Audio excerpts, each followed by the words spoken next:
Hey, welcome back, folks, and on to authoritarian rule. We've discussed authoritarianism quite a bit so far, so hopefully we can keep this brief. And here are our learning outcomes for the week. We'll identify the diversity of authoritarian systems and define hybrid regimes. We'll discuss modern examples of authoritarianism. And we'll identify how coercion, patronage, and corruption are keys to authoritarian rule. Let's begin with a discussion of hybrid regimes. We're talking about political systems that have the appearance of being democratic, but institutions, processes, laws, policies are manipulated to keep rulers and elite groups in power. In some cases, hybrid regimes could be transitional. You know, as a country is democratizing, they may go through a period of being more of a hybrid regime. In other cases, they can become enduring and much more permanent, where a country with a history of authoritarianism starts down the path of becoming more of a democracy, but sort of stabilizes as more of a hybrid regime. Iraq would be an example of this. After the U.S. invasion and occupation, the idea was to develop a democracy in Iraq, but as it has developed some institutions and certainly a higher level of democracy than was seen under Saddam Hussein, we still see a great deal of corruption. We still see institutions that are heavily favor leadership and the political elites. So some terms to make sure that you're familiar with. Again, make sure that you understand the concept of authoritarianism. And, you know, a real simple way to think about this is just sort of not a democracy, you know. So you have very limited political pluralism, centralized control, intolerance of opposition, much higher levels of human rights abuses, and you know, basically a government run by either individuals or ruling elites. Despotism, or the term of despot, is another way to say a dictator or an autocrat. These are all sort of related terms. Abusing the powers of the office, for example, the presidency for self-gain or the gain of your supporters only, or your family members. Arbitrary choices that cannot be checked by other branches of government, use of intimidation, particularly violent intimidation. This gets into the concept of coercion. So in democratic systems, political leaders need to persuade, they need to win the argument. And with that comes political support. In authoritarian systems, you see much more in the way of coercion, threats, sanctions, brute force against individuals or groups or media to force them to undertake or stop what they're doing, particularly if it's challenging to the authoritarian leader. In most authoritarian regimes today, we don't see totalitarian rule like we had during the 20th century under Hitler or Stalin, for example. And so most coercion occurs for those people who are engaged or trying to engage in the political process. If you're staying out of politics, you know, an individual in Russia or China or many leading authoritarian regimes might not face daily forms of coercion. Lastly is this concept of patronage. So supporting individuals or groups over others in exchange for their political support. So you know, under Saddam Hussein, for example, there was a great deal of patronage to the Sunni population, which was the minority population, over the Shia population, which was the majority, and certainly over the Kurds in Iraq. So this is sort of benefiting one group of society over others in exchange for political support. Okay, well, let's explore forms of authoritarian rule today. Absolute monarchy. This is not to be confused with the constitutional monarchies that we see in much of Europe or Western Europe, like in the United Kingdom. In that case, yes, there is a Queen of England, but she does not have real power when it comes to governing the state. So an absolute monarchy is really when absolute power is in the hands of monarchs or royal families. We see this predominantly in the world today in the Arab states of the Persian Gulf. Personal rule. This is where we have a authoritarian president that dominates the government, media, marginalizes opponents, has a high level of control when it comes to, again, media sources, and also sort of dictating the terms of elections, determining, which parties will be allowed to participate and which ones won't. Examples that immediately come to mind are Russia under Vladimir Putin, North Korea under Kim Jong-un. Some real signs when you start to see the rise of personal rule. You'll see a cult of personality around a certain individual, people celebrating that individual, almost idolizing that individual over the party that they are supposed to represent or over the state itself. So, when you start to see a lot of images of the particular leader or a desire to have more and more statues made in their honor, lots of pictures of them around, flags bearing their name, again, held above or side by side with the overall national identity. This is when you start to see signs of a cult of personality and personal rule. Ruling parties, you have a strong dominant party with a strong president. So we see this in many African states. And of course, the largest country in the world, the largest state in the world, China, has a single ruling communist party. Military governments, when a collection of military rulers seize power, usually through a coup d'etat. We saw this occur in Thailand in the mid-2000s, where and this has happened periodically throughout Thai history, where the military has said, well, we just don't like what the civilian government's doing. I think we'll seize power. Lastly, the concept of theocracy, which is when religious leaders govern directly. And we see this in modern day Iran, where yes, there is a president in Iran, yes, there is a legislature, but real power comes from the Ayatollah, comes from the religious leadership in Iran. Okay, well, I've explored most of this, but make sure that you do understand these concepts. They're going to come up on the quiz, and certainly ideas that you can touch on when it comes to your analysis papers. So if you see examples of this, please draw on how maybe a leader is exhibiting certain signs of personal rule, signs of a cult of personality that's occurring.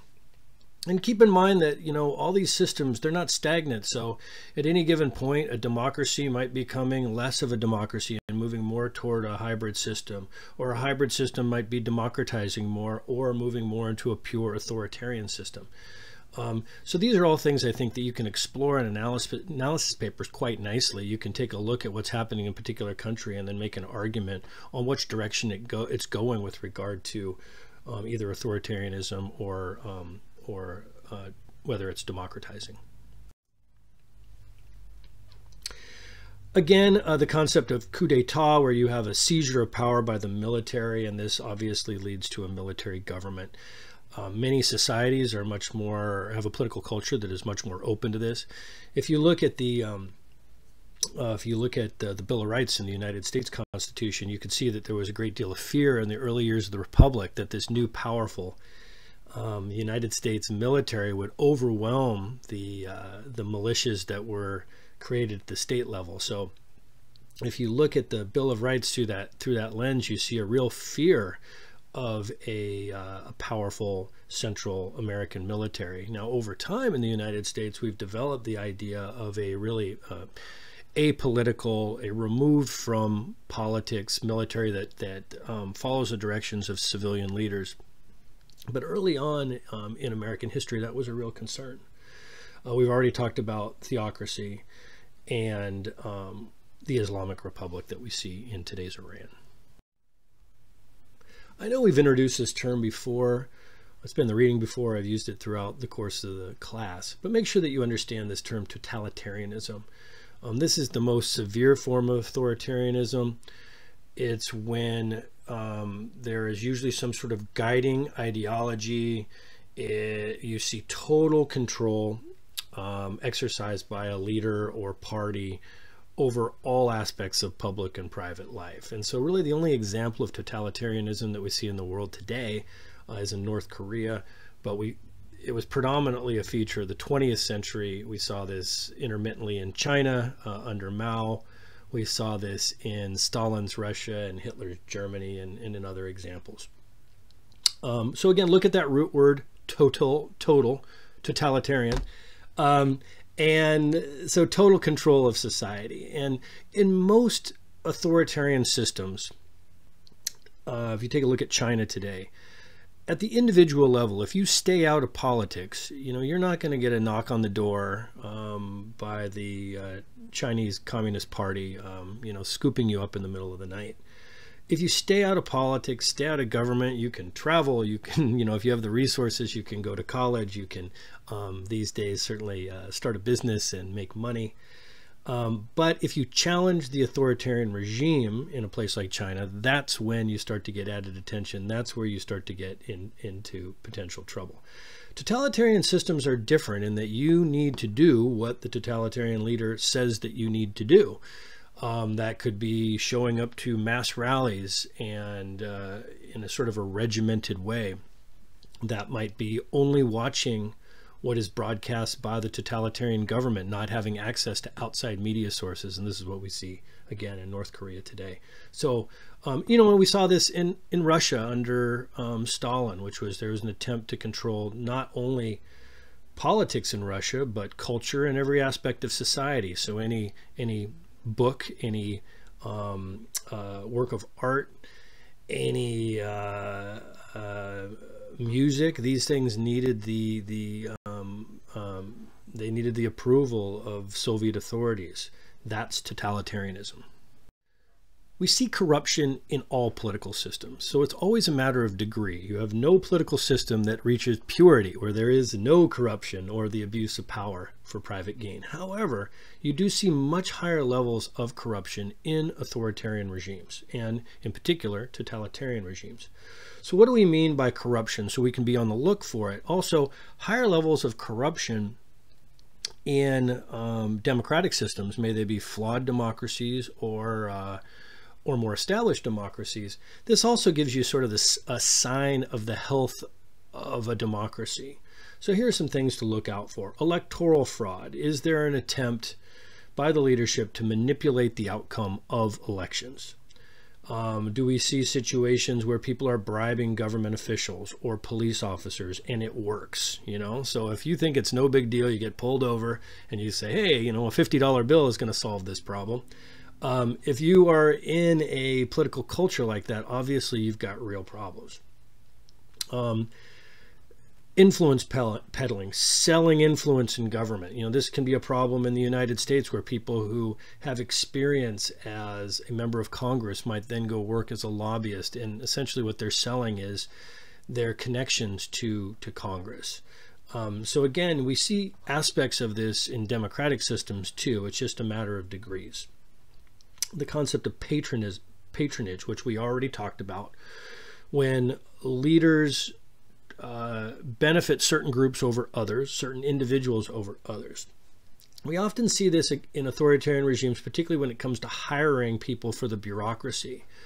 Countries like Egypt, for example, has a very large, very bloated bureaucracy. And one of the reasons it has such a large bureaucracy is because authoritarian leaders have sought to essentially pay off supporters by giving them positions in government, even if they're duplicated positions, even if they're unnecessary positions in these government bureaucracies. And they do so for political support. So that's one of the reasons why you might see a country that's struggling financially, but they don't want to decrease the size of their inefficient bureaucracy because they're worried about the political instability that might come out of that. In authoritarian systems, or in any system that might be becoming more authoritarian, you should be concerned about nepotism. Is the leader surrounding themselves with relatives, or cronyism, surrounding themselves with personal or business friends? signs of this, that the sort of inner circle around a candidate was not hired based on merit, was not hired based on credentials, but was hired because they are their child or they are their brother or something like that.